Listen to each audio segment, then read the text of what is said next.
Hey guys, and welcome back to the To Be Read Network. My name is Tarra. No, it's not. I'm Franky. And I'm Nikki. Today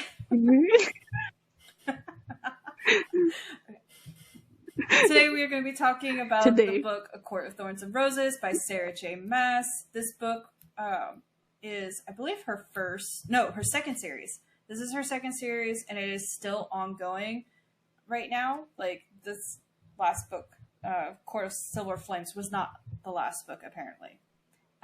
This book had... Yeah, what? It's not her last book. It's ongoing. What? Yes.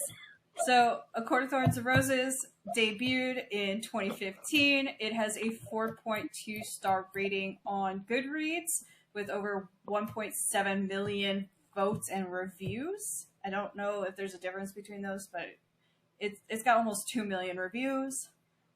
It is all over social media, everywhere. Any book talk, bookstagram, booktuber pretty much recommends this book. So it's everywhere. It's also about to be turned into a show. Oh yeah, it's in the process, I think, with Hulu. What? Yeah, with Hulu, it's about to I'm watching that. I'm fucking watching that. It's about to get a screen adaptation with Hulu. Before we get started, this review is going to have spoilers. So if you don't want spoilers, or if you haven't read the book, want to read the book, go do that. Click the fuck off. But come back. Once you've read it, come back and let us know what you thought of it. I feel like I'm yelling. And just remember that this review is our own personal opinions. If you don't agree with them, if you don't like them, you're more than welcome not to watch the video, but we do want to know your opinions as well. We're not going to agree with each other completely, just like we didn't for Fourth Wing. So just let us know what you think down below. Very porn. Okay. Well, to start, we do want to do a short summary of the book. We're not going to do like a full breakdown of the plot and stuff this time around. We just want to do a summary and then discuss our opinions on the book. So, to begin, our story opens with Feyre, our main character, in the woods. Not a field, right? She's in the woods. Yeah. A wintry wood, hunting, trying to find food to feed her family, and she eventually comes across a deer, but she's not the only one that finds this deer, right? She sees a ginormous ass wolf with yellow eyes, also checking out this deer, and she debates for a little while, like, oh, this wolf is huge. It could be Fae. Maybe it's not Fae. Maybe it's just a normal wolf. Either way, I have to kill this thing because it's going to ruin this deer for me and my family's starving. So she kills the deer. No, she doesn't kill the deer. The wolf kills the deer. She kills the wolf. He doesn't put up any kind of fight.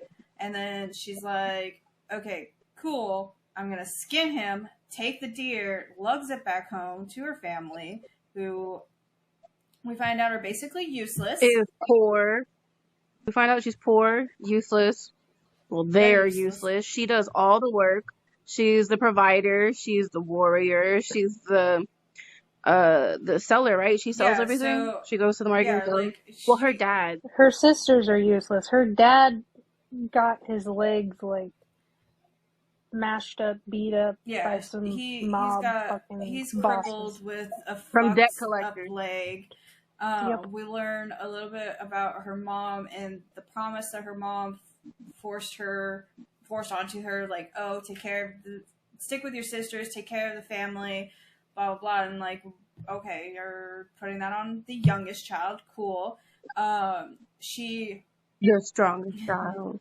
She cleans the pelts from the deer and from the wolf, and they eat part of the deer, and then the next day she takes the pelts to the town to sell, and she comes across a mercenary who she sells these pelts to, and we get a little bit of like lore and world building from her, and the mercenary pays her real well, and then she gets a little booty call from Isaac.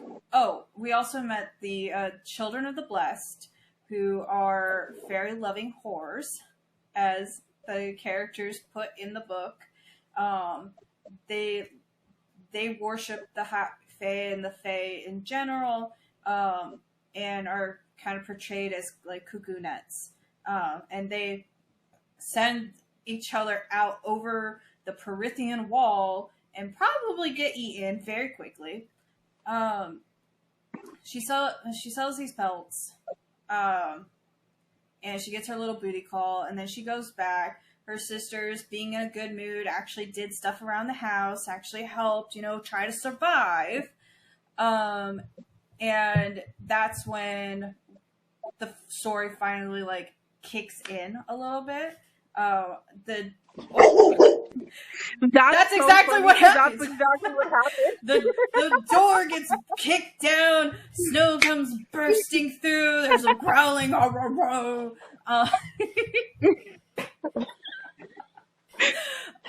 right. Wait, I have an illustration for what happened. One second. It's great. I just gotta find it. We are not using fan art. We are using Franky's fan art, I love it. So this beast comes bursting through, and he's described as like giant and furry with like the head of a wolf, the size of a horse, antlers, horns. Head. Like how does he fit through the tiny little door? Whatever, who cares? He gets in. He's like murderers, and basically tells Pharaoh, like, you have two choices right now. You can either pay for the life that you took because the wolf was in fact a fairy, and this beast man's friend. You can repay the life you took by either dying outside right now, being ripped to shreds, or come live in Prythian in my house, and serve that way or something. Like it's kind of confusing. She's like, okay, I'll survive. I'll go ahead and live because maybe I can get away from him and get back to my family so that they don't starve and die.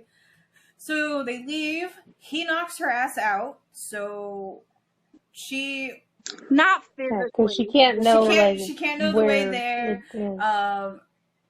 Also, she's too chit-chatty trying to play 20 questions with him. He's like, yeah, no, I'm not having that.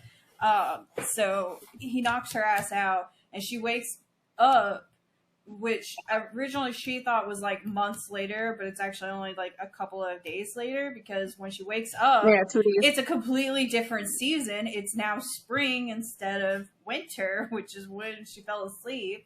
And they come to this beautiful mansion with all the flowers and the colors and the vibrancy, and oh my god, it's so magnificent. And like that's her thing. She loves colors. She loves painting. She has little paintings. She's a painter, or wants to be. She wants to be a painter, and that's kind of cool. And she gets into this mansion because she's starving, and she's like, okay, I need to get food, I need to get some rest, and then I'm gonna run away. So she gets in, and there's this huge feast of food, like Harry Potter levels of the grand feast right in front of her face, and she's like, holy shit, that's so good. But also is like wary. She doesn't want to like eat it, because you can't take food from fairies. And then our beast boy, Tamlin, as we've come to find out later, he changes from beast man to man. He in a flash of light, he changes into a highly fae, with all of his chiseled features and a mask covering a lot of his face, just like Franky's. It's gold. It's got leaves and swirls and emerald leaves, and it frames his emerald green eyes. And he's just like a magnificent creature now. Like he's no longer a furry beast.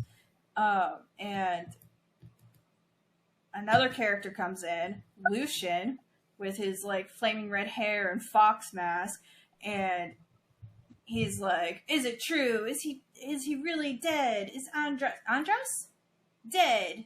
Yeah. Andras. And the Chamon's all like, "Yeah, it was her." And he's like, "This girl, this teeny tiny human gilder," and like she's tiny because she's fucking starved.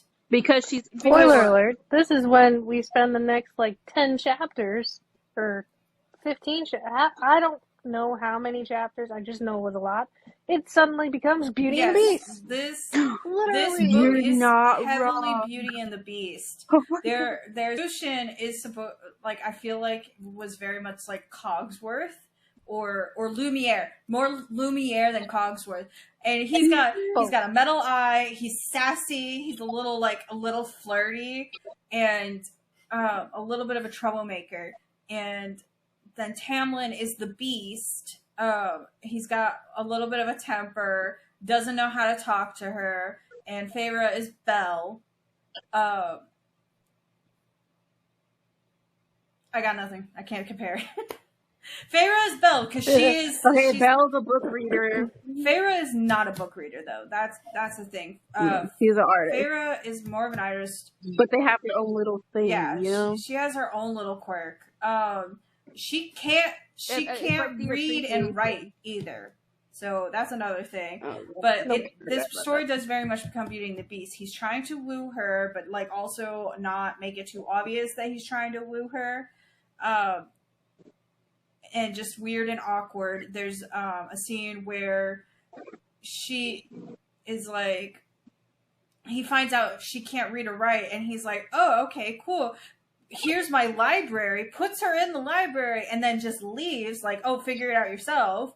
But then when she asks, like, "Hey, can I have some paints?" And he was like, "Yes!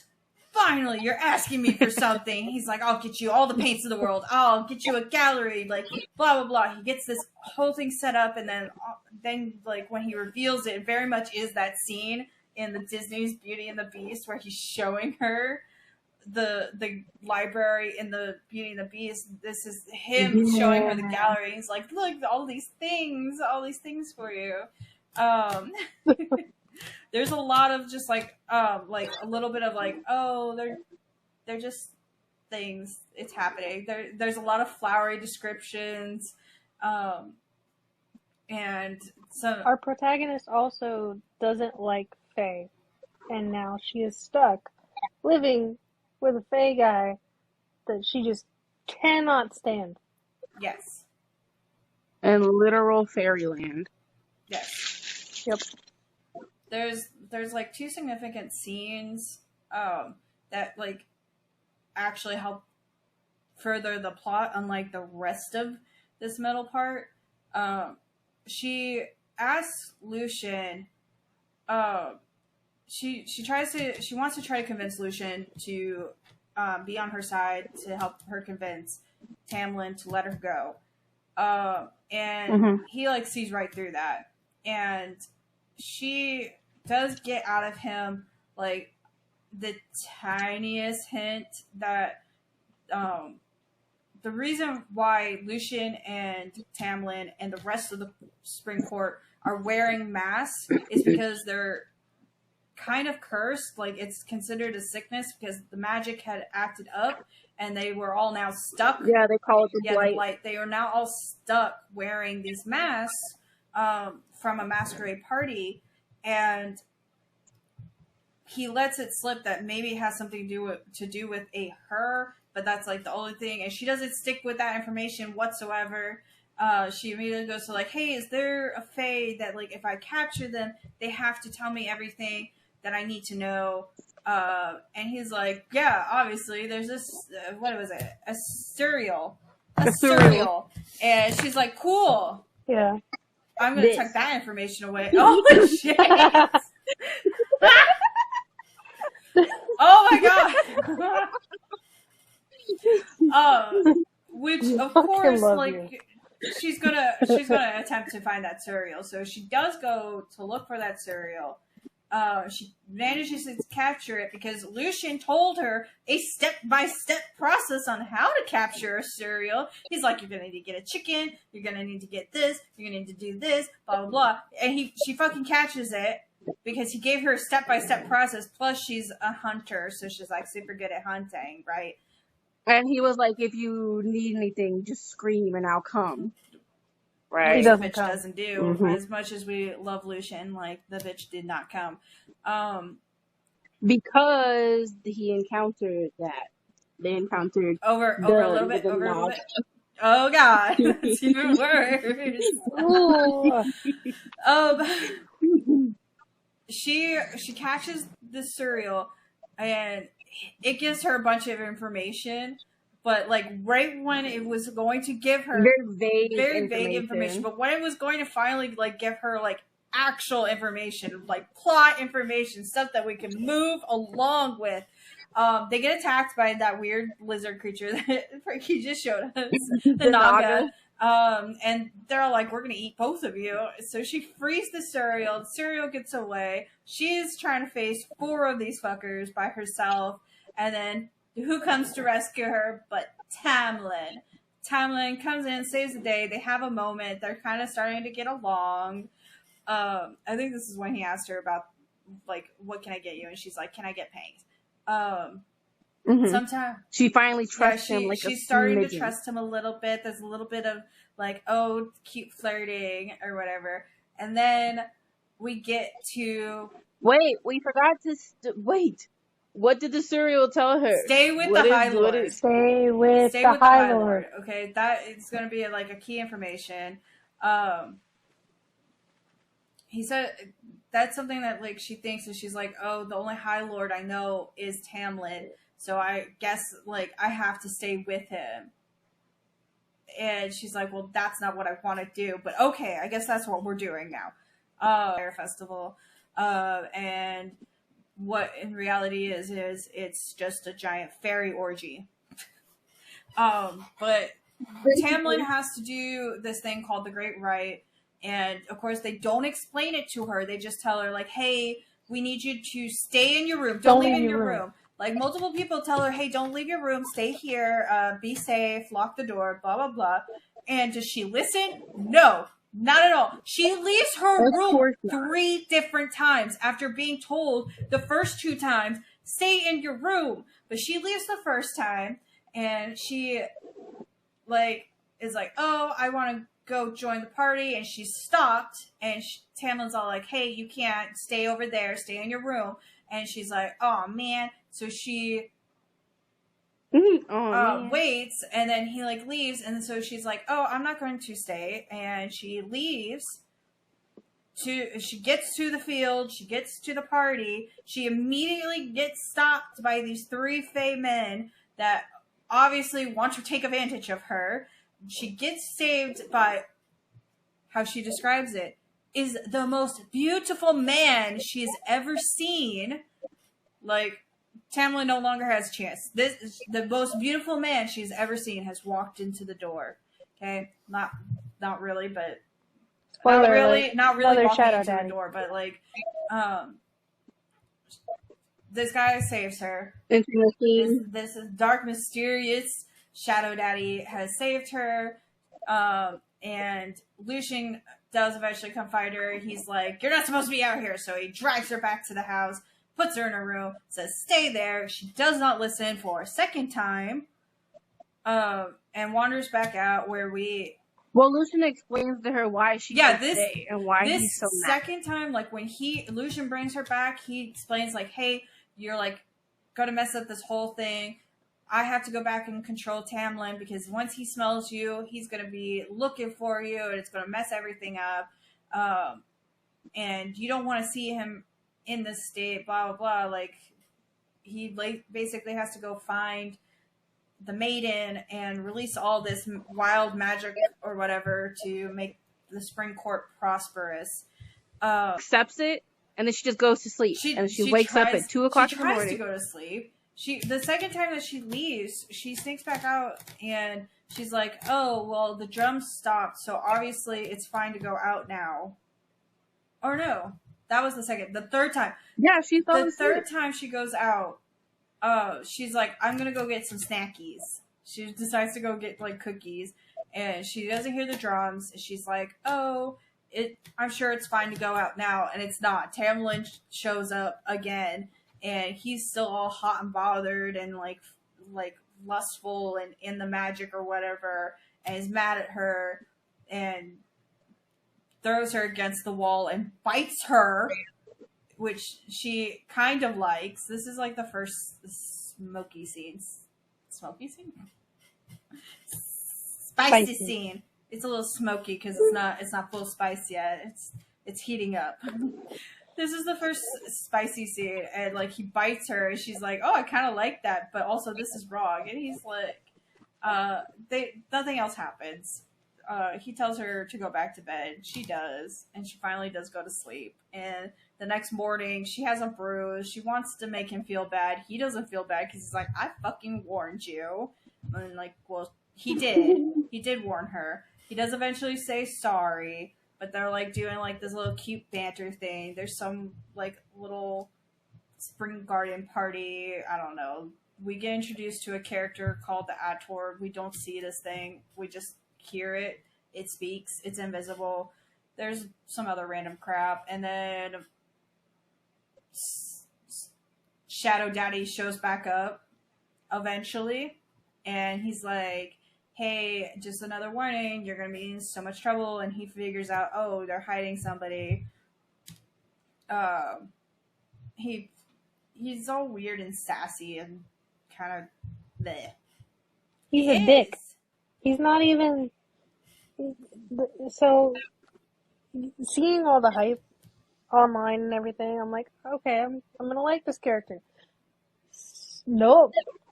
In this book, we 100% do not. I don't know. This book does not allow you to understand why everybody likes Rhysand, but he shows up. What do you mean? I liked him a lot. We will get to that. We gotta finish this. We're so close to the end, okay? We're finally getting back to the plot because there was nothing, okay? He gets her name. She lies. So he sends her home. Yeah, after Rhysand gets her name. She lies. She says, "My name is Claire," and Claire Bedore. Yeah, and she some rando from her village. Tamlin. Not some rando. It was somebody her sister was friends with. It was like a neighbor. It was somebody she did know, but like also she didn't understand the consequences of giving that person's name. But after Rhysand leaves, Tamlin's like, you have to go. And she's like, but why? I thought we were finally having like a connection, blah, blah, blah. And he's like, yes, I love you. She doesn't say it back. Yeah, this was after they had sex. By the way. They really actually had sex. They have the sexy times. They have the sex. And then the next fucking day, he sent her back home to the mortal realms with her, to her family. And it's like weeks later, she gets home. She found out, yeah, he was in fact taking care of them like he promised he was at the beginning. They were basically rich again and did not question why she was here. Oh, they had all been like under the illusion like she had been a glamour. They call it a glamour. Yeah, a glamour that she had been taken by an aunt to go live with a rich, wealthy aunt, and to take care of her because she's dying. Yeah, and she was like giving the money, and then like her dad's fortune that had basically been lost kind of came back. Like an investment he had made came back, so like they were rich again. They found the ships and got all the gold. But we find out like weeks later that this glamour didn't work on Nesta for whatever reason. We don't know why. It's not explained at this point, but the glamour didn't work on Nesta. She knew what happened the whole time, and she asked her like, what would you do for this High Lord of yours or whatever? And encourages her to go back. So Feyre goes back somehow for no problem whatsoever, never gets stopped, never gets attacked by any fucking Fae, gets there, and finds that the mansion is destroyed. The only person she finds is Alice, because Alice was able to hide, and finds out about Amarantha. And this is when we get like a whole bunch of exposition dumped on us by Alice, who explains like, we're under curse, like we couldn't tell you. All you had to do was say I love you and the curse would have been lifted and Tamlin could have saved all of us, and this is all your fault. You're a stupid, stupid girl. Like, whoa, calm down. She wasn't gonna know that, but okay. I mean, we didn't even get some of this information, so how was she supposed to know any of this? Alice tells her that everybody's been taken to Under the Mountain, which is Amarantha's court, basically. It's under a mountain. It's literally under a mountain. So, like, a little mountain. They gotta go under the mountain. And she resolves herself to, she's gonna go save her one true love. She's gonna go under the mountain. Alice leads her there and then says, peace out. Rightfully so. And she immediately gets caught, gets thrown in front of Amarantha. And she's like, this is our super badass, scary queen, fairy queen or whatever. And she's like, oh, why the fuck are you here? And she's like, Feyre's like, oh, I'm here to save my one true love, Tamlin.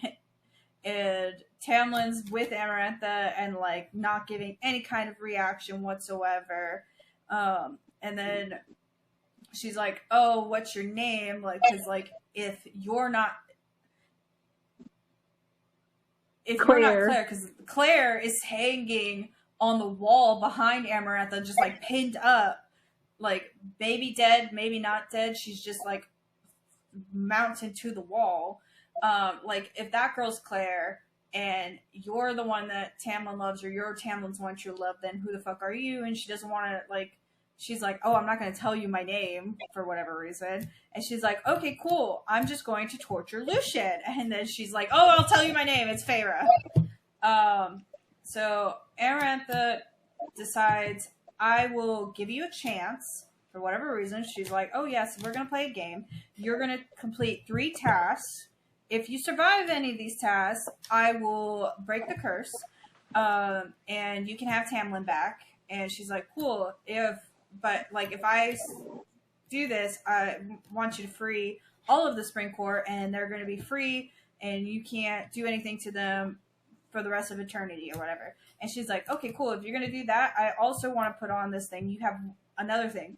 You can either complete these 3 tasks, or if you solve this riddle, I will immediately break the curse, and everybody's free to go.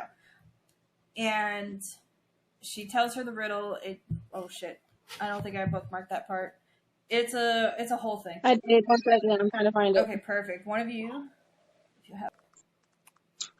Hold on 1 second. There are those who seek me a lifetime, but we never meet, and those I kiss, but who trample me beneath ungrateful feet. At times I seem to favor the clever and the fair, that I bless all those who are brave enough to dare. By large, my ministrations are soft-handed and sweet, but scorned, I become a difficult beast to defeat. For though each of my strikes lands a powerful blow, when I kill, I do it slow. So she tells her this riddle, and she's like, you have this entire time to figure it out. 3 months. And what we're going to do is each task is going to be every full moon? Or was it new moon? No. I thought it was once a month.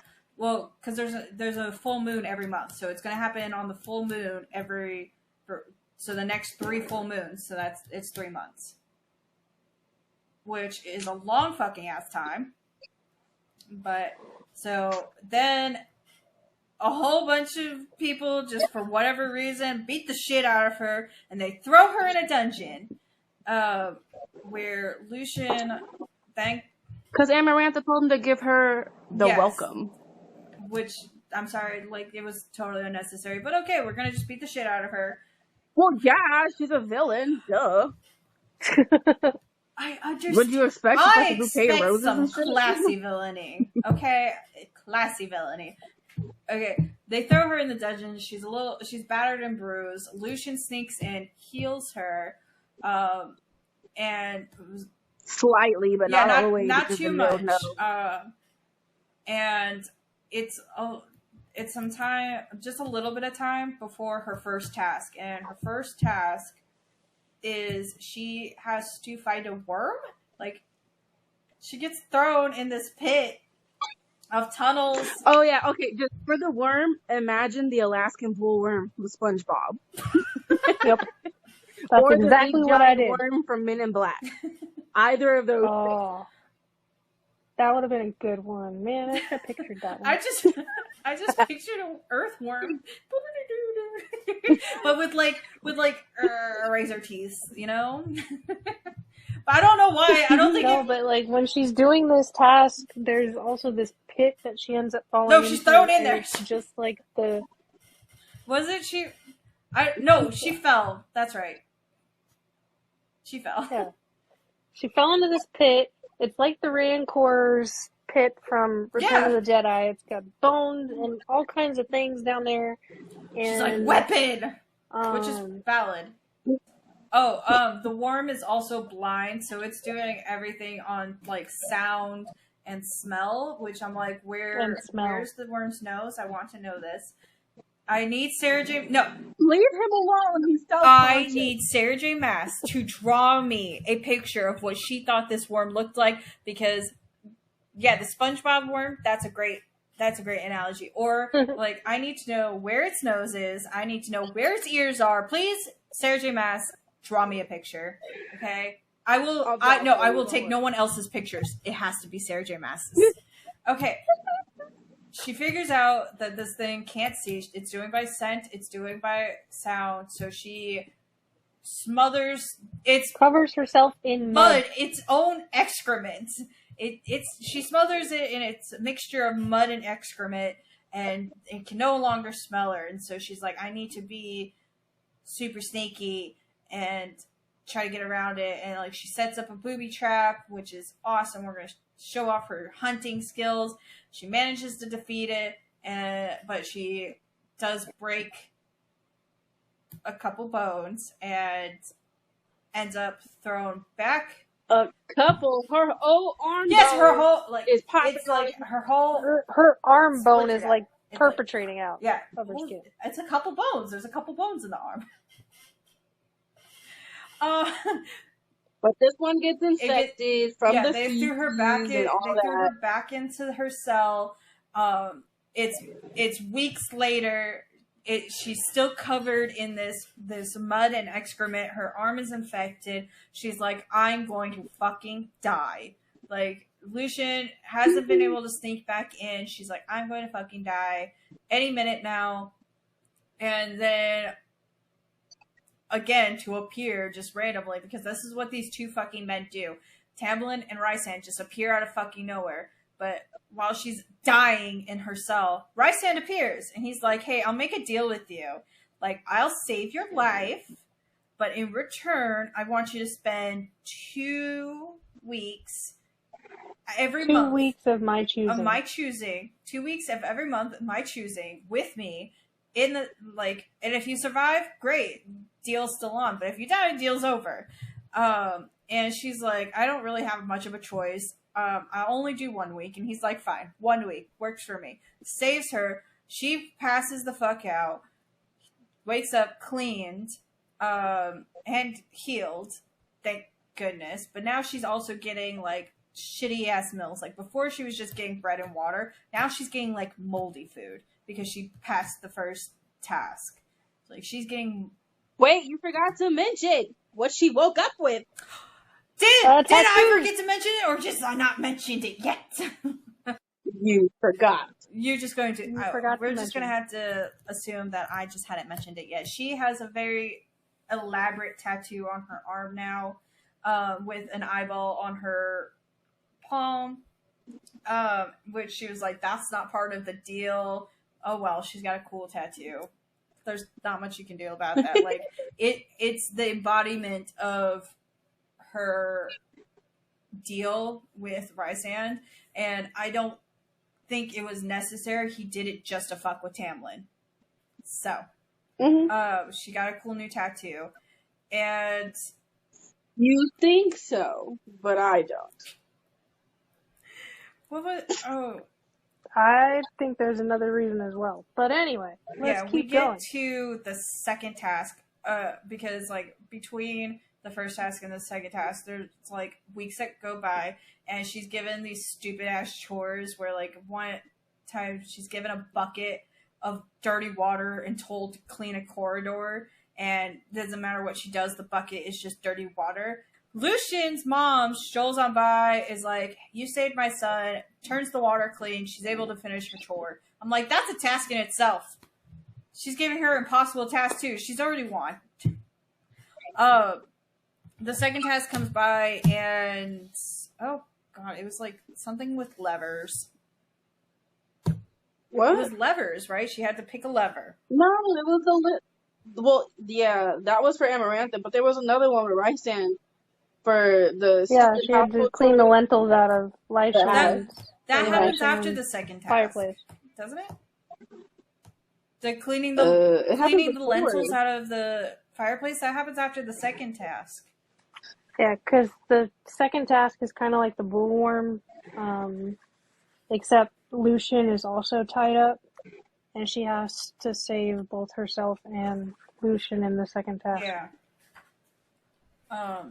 She has to like pull a lever or something, and she had to get like there was 3 levers. She had to guess which one was the right one, and when she reaches for the first one, her like hand hurts, and she's like, "Oh, why did that hurt?"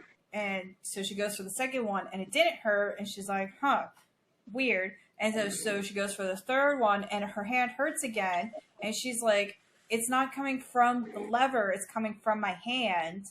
And she's like, okay, that's weird. But she goes for the one that doesn't hurt, and it's like, it's Rhysand that helped her, like, do that tattoo. He helped her by telling her which one is the correct one, which is kind of cheaty, but at the same time, I don't care.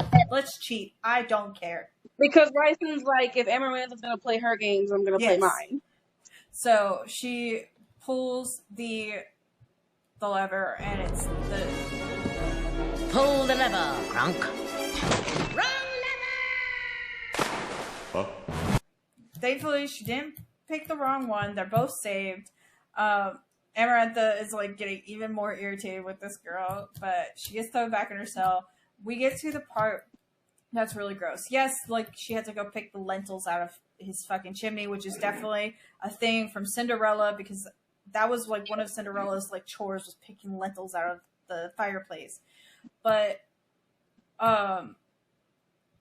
we get to like, this is kind of gross, okay? And you can't tell me otherwise. Basically, Rhysand gets her dressed up like barely, like she's not even really wearing clothing. She's wearing the skimpiest, like lightest fucking thing ever. Gets her body completely painted with swirls and all this stuff to match her little hand tattoo, and then proceeds to drug her with fairy wine at these little parties every night for weeks.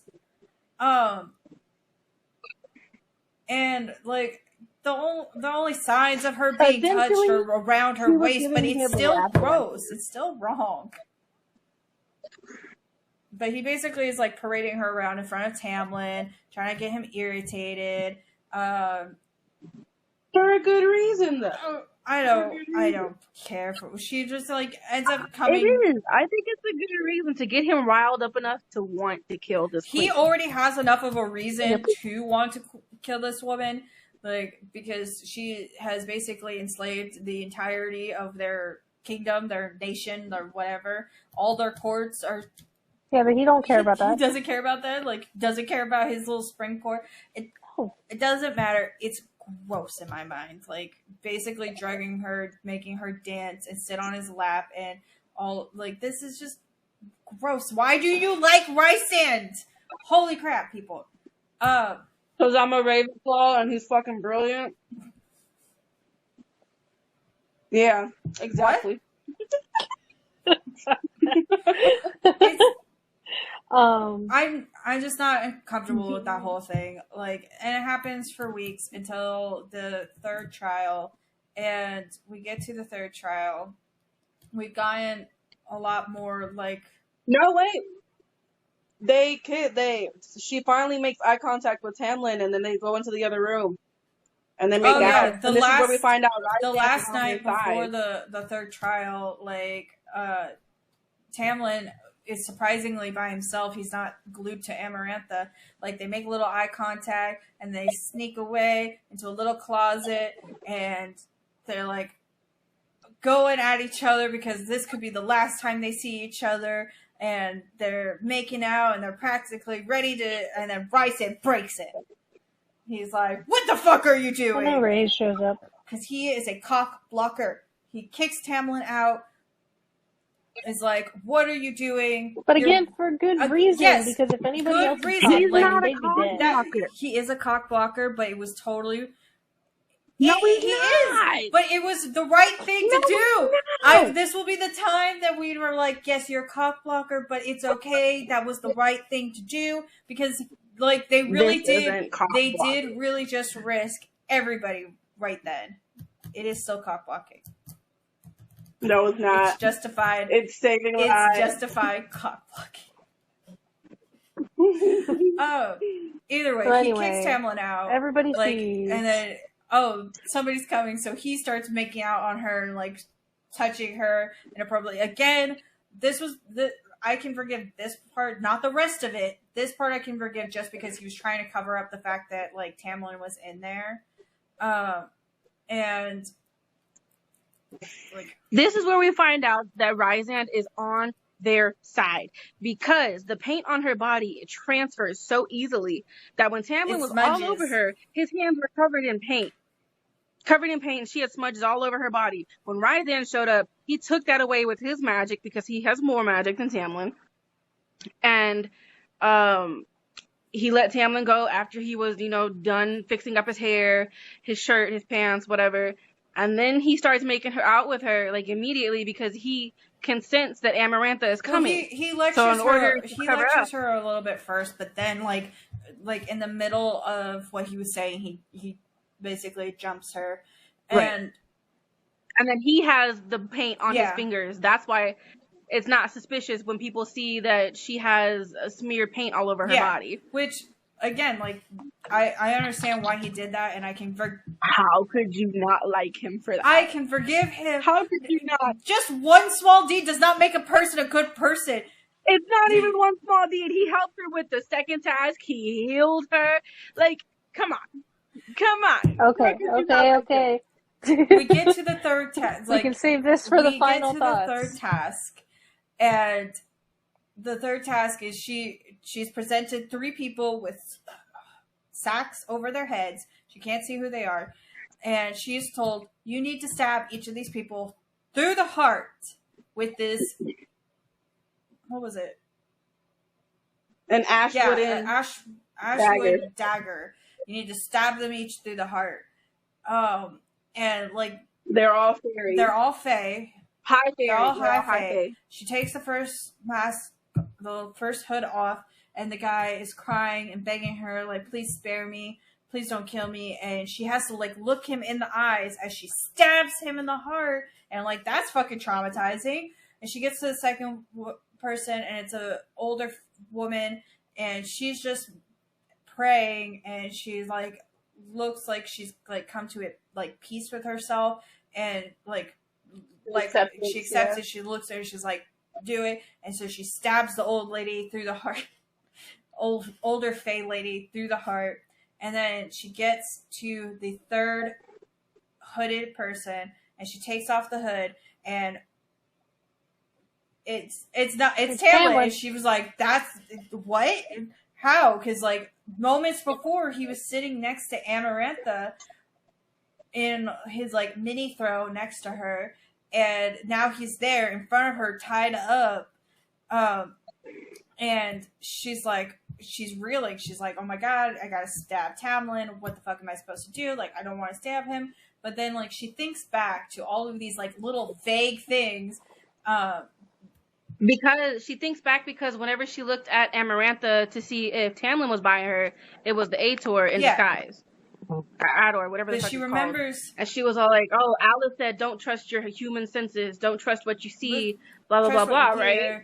Or whatever. Yeah. Like, she got warned a lot throughout the book, like, hey, you can't always trust all your senses because things will mess with you. But she remembered, like, other little things, like, they kept, like, little hints.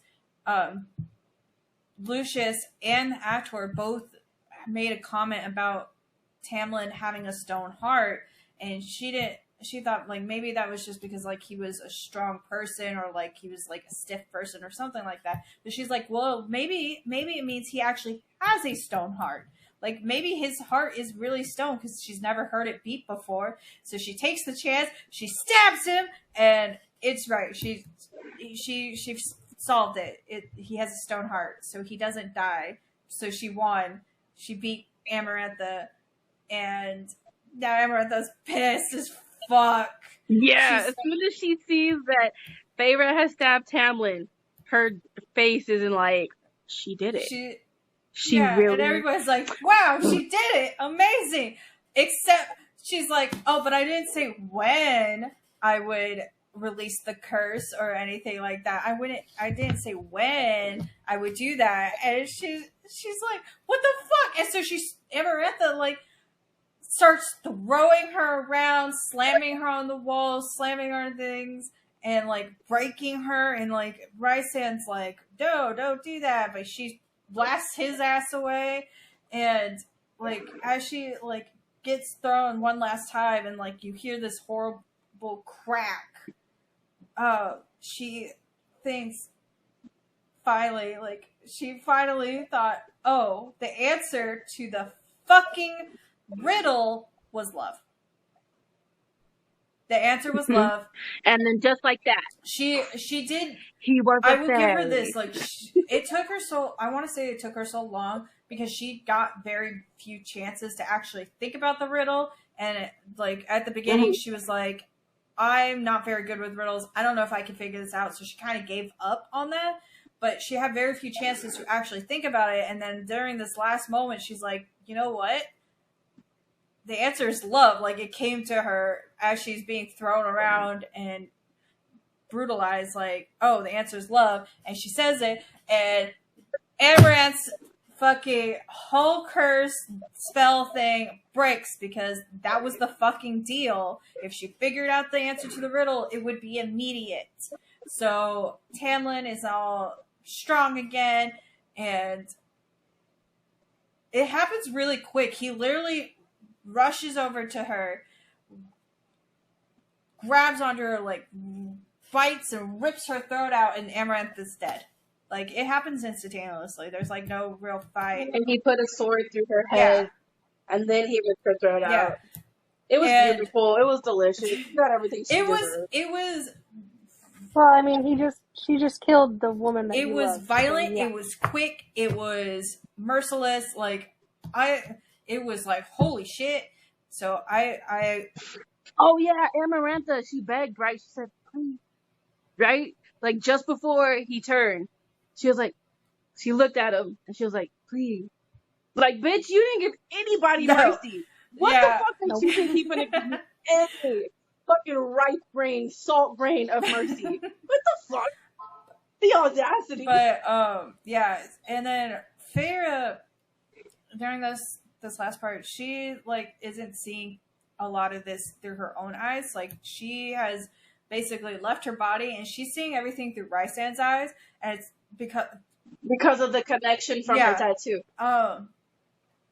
Or is it? No, it's also because she's dead. She's seeing everything through his eyes, and she just sees her body, like, her neck twisted in a horrible angle. She's just, like, barely, like, she's not alive. She's not dead. She's just, like, hanging by a thread. And in limbo. It's like, well, shit. But then she sees all the High Lords crowd around her, and they start, like, spilling, like, pixie dust like sparkles, like magic on her, and then she like gets pulled back into her own body, and Rhysand says something like, "For what you did for us, we bestow you upon like our gift or whatever," and drops some sparkles on her too, and then Tamlin drops some sparkles directly into her heart or whatever, and there's like she goes into like a black void,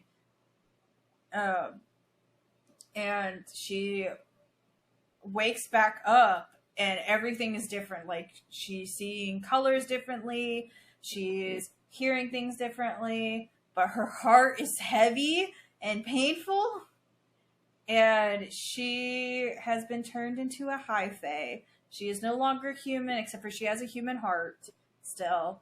The rest of her is completely human, though.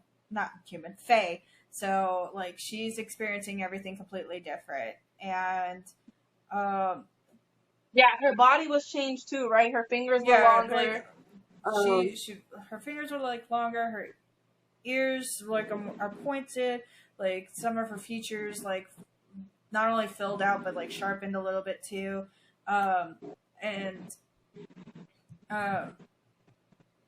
She's now like full high fae, and they wrap stuff up.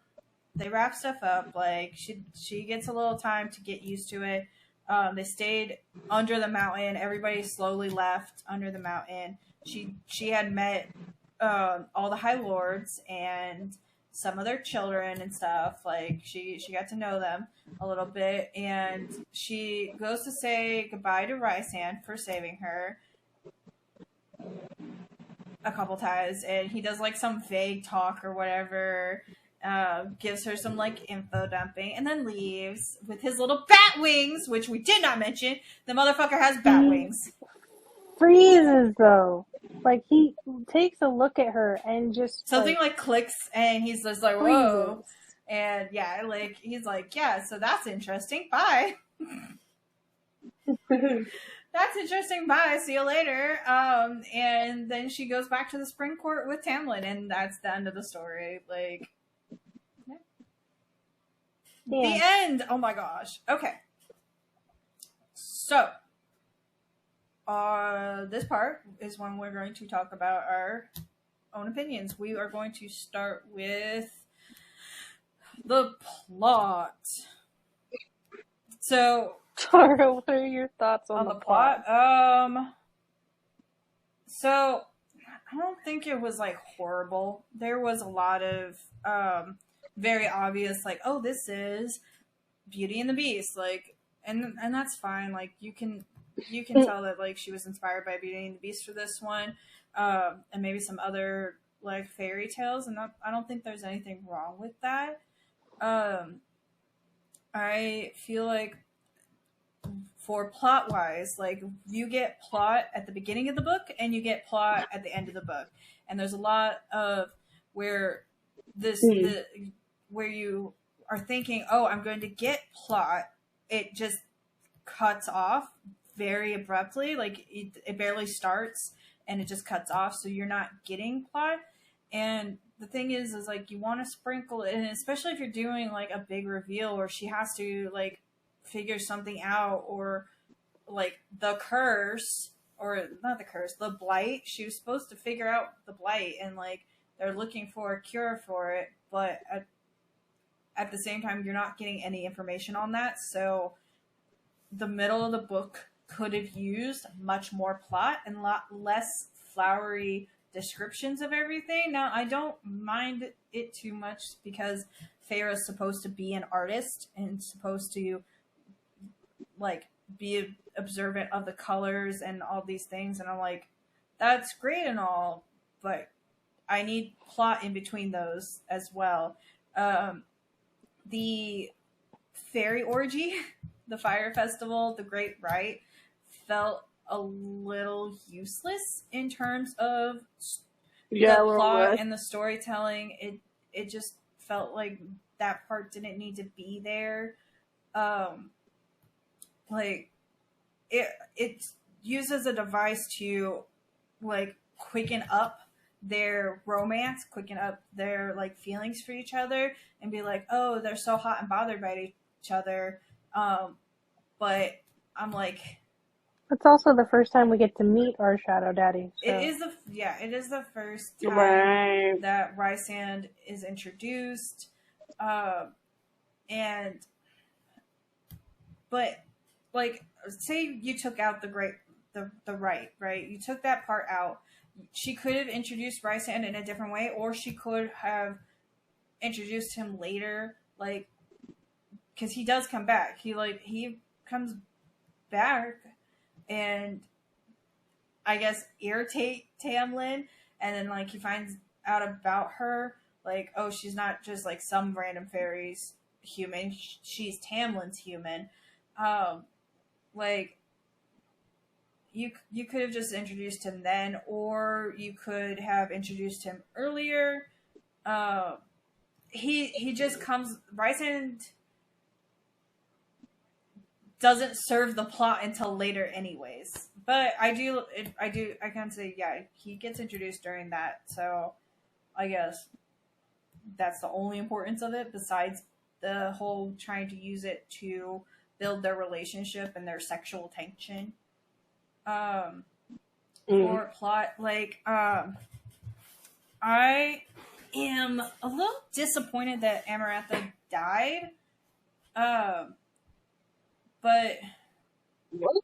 That was so like, satisfying. her death was satisfying, but I'm kind of like disappointed that she did die, because I feel like we'll discuss this during characters, but like I feel like her story, her part of the story, like could have been more. Like, she kind of seemed interesting, but then like as the story moved on, she kind of like lost the interestingness in a way. But I don't know.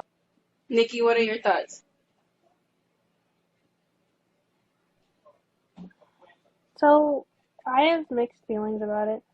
To me, it took way too long to, like, get to the point. And I understand we got a world build and shit like that, but, like, there was moments, kind of like in Fourth Wing, where nothing was happening. And to an extent, I get it. But I could not honestly read this book without seeing Beauty and the Beast the entire time. Any scene in the Spring Court, I was just seeing Beauty and the Beast. It wasn't until, like, the last few chapters that I even found the book interesting. And I'll be completely honest, if I didn't know it was going to get better in the second book, I probably would not continue the series. That's how bored I got with this book. Damn. What about you, Frankie? I'm so glad you asked. Okay. From an artist's point of view, like, it was really descriptive, like, sometimes overly descriptive. We could have gone without knowing certain shit. It was just like a bunch of fucking page fillers when it came to description. But when it came to the relationship building, that was great. Loved it. I felt like I was in the relationship. I was going through the fucking woes with her. And there was a scene or a moment. Oh yeah, I forgot to mention. I listened to an audio recording and it had like music in the background with it. But I sped it up while I was reading the book. And it was great. It was fucking phenomenal. I would definitely recommend that shit again. Actually, because it sets a tone. Talking about that, so like, this was my reread. So I've read this book before. While I was rereading it, I was also listening to the audio, and it ends up me and Frankie were listening to the same audio. So we're gonna link that below because we enjoyed it.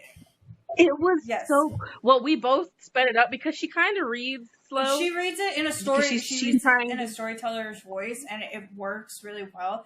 But if you're an avid reader, I would speed it up. The way she reads it, like she does a very good job. It's like she's telling a story. It was good, and I want to link that. It's on YouTube. It's a couple of videos. I want to link that below for anybody that wants to check it out. We'll link that in the description. Alright, so Wait. Oh yeah, I let wasn't Frankie. even done Let Frankie. I talking. cut her off. Frankie, please tell us more. There was one point in the book where I was just like, this is absolutely beautiful. Like the storytelling of it all. It was about like 1.5 pages. It was when Feyre brings Tamlin in to see the painting that she did for him.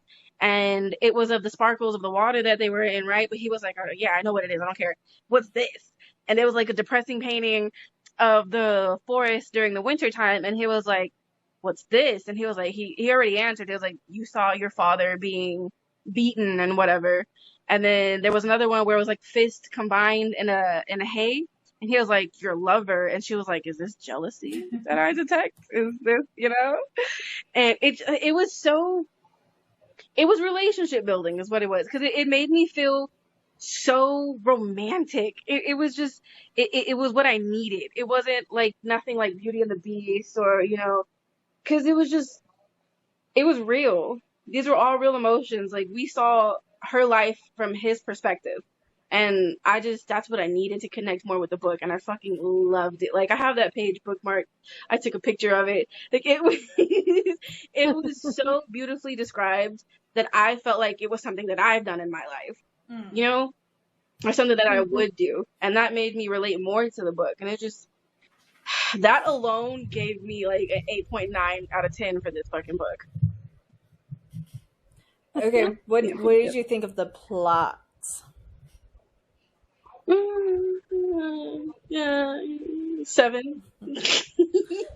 It was very boring in a sense, unless you're into the world building, as Tarra likes to put it, because she's into that. Yeah, we're gonna move on to the world building. So, there's a difference between plot and world building. There was a lot of world building, and like Frankie said, there was actually a lot of character development in a way. A lot of the characters, like, we're only really seeing like part of them right now. They're not fully developed necessarily.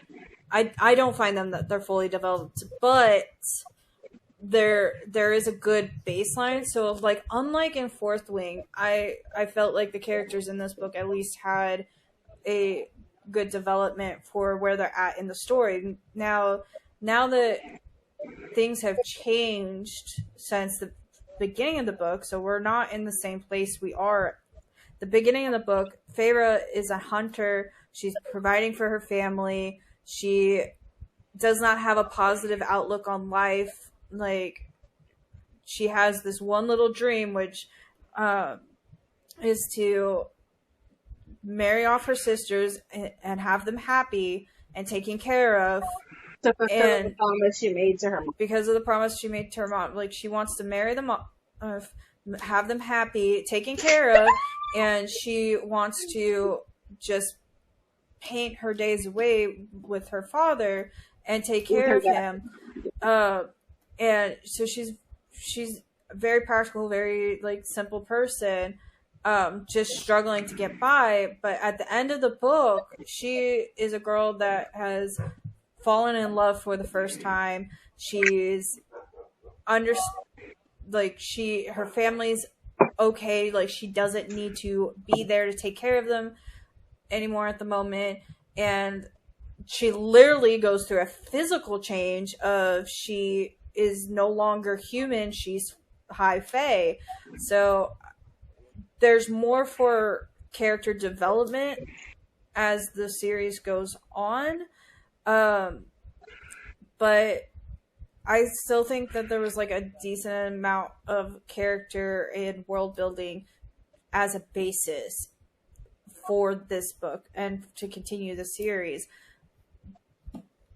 It doesn't change the fact that the plot like is like at the beginning, 2 sprinkles near the like somewhere in the middle, and then like all at the end. But for the rest of the world building, Prythian, the whole thing is like the mortal realms and Prythian are 2 different territories, but Prythian is split up into 6 different courts. So there's the Spring Court, which is Tamlin's court. There's the Autumn the summer and the winter court, right? No. It's autumn, summer, winter, dawn, day, and night.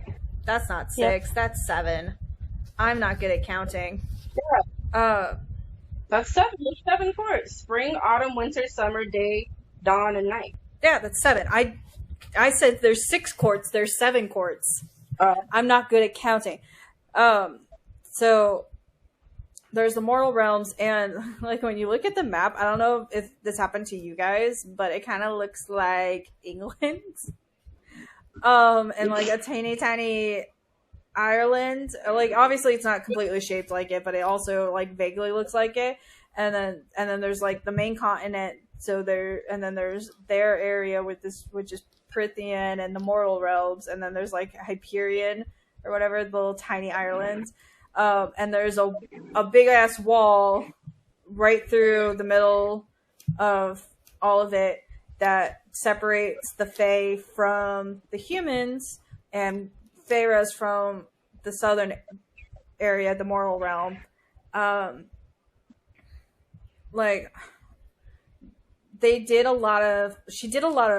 J. Maas did a lot of world building. Like she gave a lot of like history. Sometimes it was exposition, like in Feyre's own mind. Sometimes it was told to her. It's nothing like we see, and it's in a way it's delivered similarly to Fourth Wing, where just like a bunch of it is told, and then like a little bit later a bunch of more of it's told. But at the same time, it's like some of it's just told as like, oh, this is fairy tales. This isn't me like listing facts of every piece of history or whatever. We learn there's the Fae King from Hyperion that wants to. Why am I spinning so much? Okay, that wants to attack the mortals, and like Amarantha used to be one of his like generals, and she was sent to Prythian to spy, and she decided, I'm just going to take things into my own hand and take over Prythian, and we love that for her. Good job, cool. She wears the human man's eyeball, like we find out her sister had fallen in love with a mortal man who used her and then killed her, and so she killed him and now wears his eyeball as jewelry, which again, we love that for her. Awesome. It's also enchanted. Like, oh yeah, still alive. The eyeball's still enchanted, so it's just going around like this all the time, which honestly, again, well deserved, because that bastard did not have to kill her. No, he didn't need to use her and then kill her. Like, I don't know. Like, I felt like that was kind of cool. Like, her wearing his eyeball as jewelry. And his finger bone on his his little finger bone. I thought, like, for world building, like, that just, like, she's so bad, like, so how much worse is this Hyperion King or whatever? So, the Hyperion King. Yeah. Why do I keep saying Hyperion? Nothing. The world building was fine. It's just like I love Sarah J. Maas to death. Don't get me wrong. But her 2 other series, Throne of Glass and now Crescent City, was able to hook me in the first chapter. This book did not hook me until chapter 20, and even then it was a stretch. So, like, world building is fine, but there has to be, like, a stopping point where the world is built. Okay, we've explained this part of our world. Yeah, the world is built. Let's get into some character development. Let's get into some actual plot. Let's something. But no, that did not happen in this. We will move on to characters then. So, characters. To start. So, for characters, can we keep it to, did you connect? or relate to any of the characters, yes or did no. you like any of the characters, and which ones did you like? I didn't like any of them.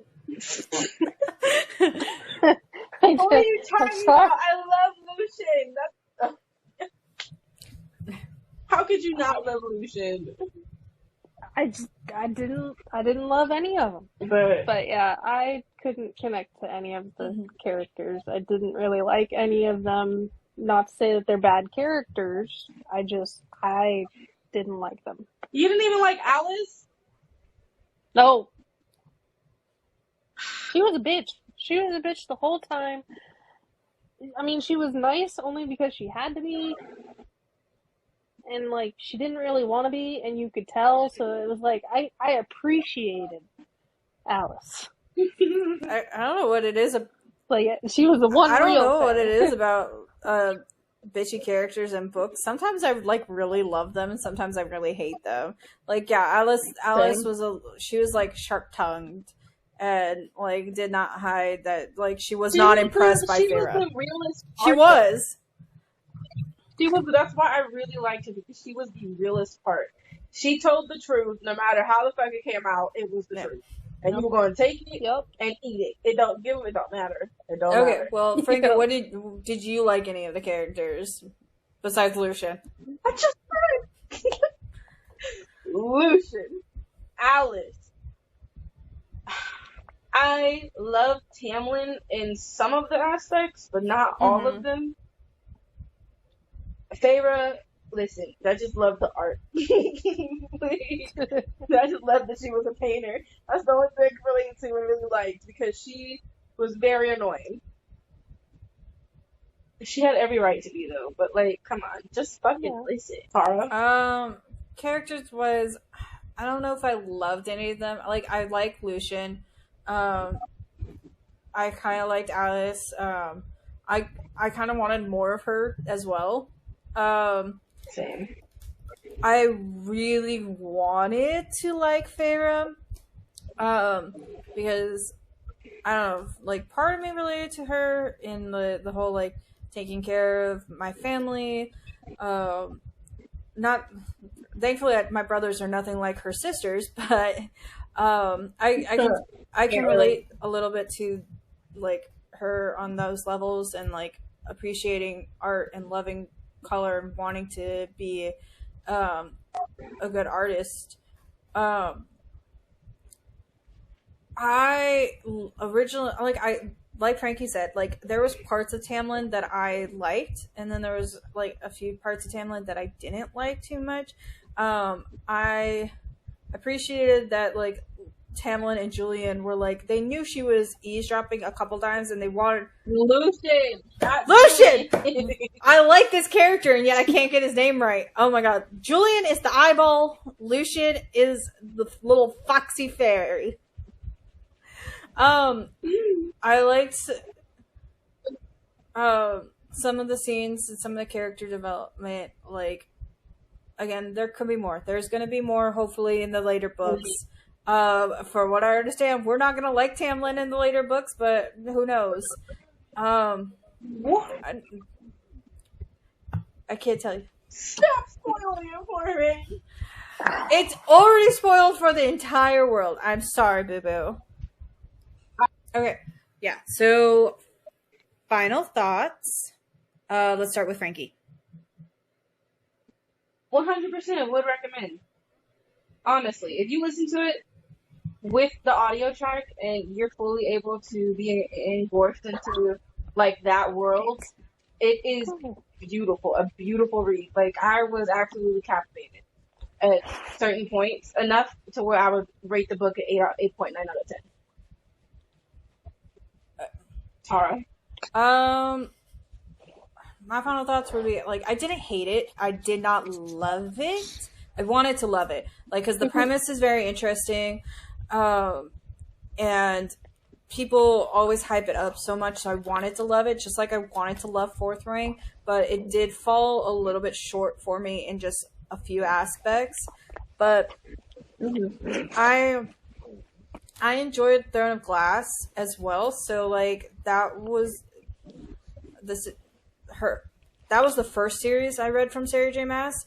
I enjoyed that series. I read it to completion. The first book also kind of was hard for me to get through, but like the later books like really picked up. So I'm hoping in a way like that this is the same way that the later books pick up the story and it like gets really interesting.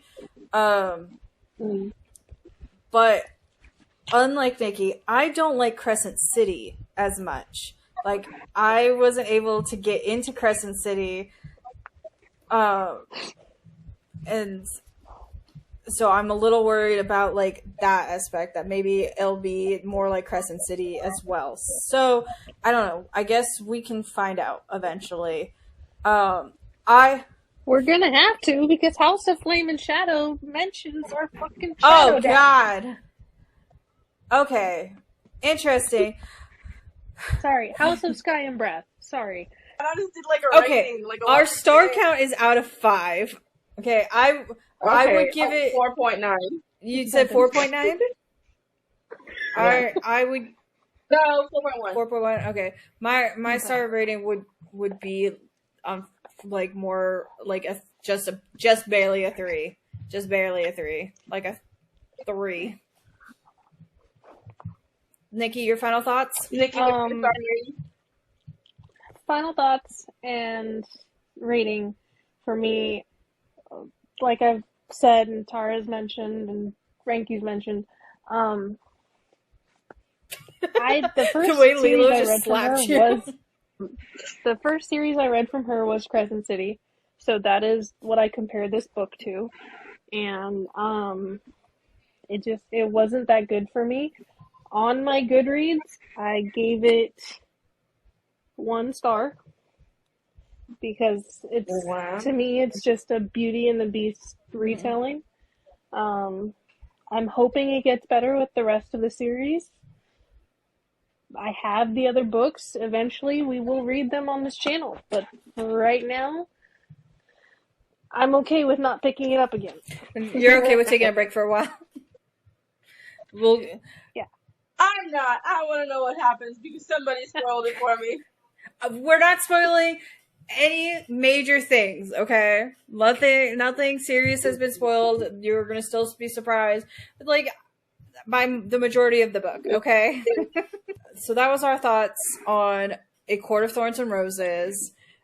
Please let us know down in the comments what you thought about A Court of Thorns and Roses. Do you like it? Do you not like it?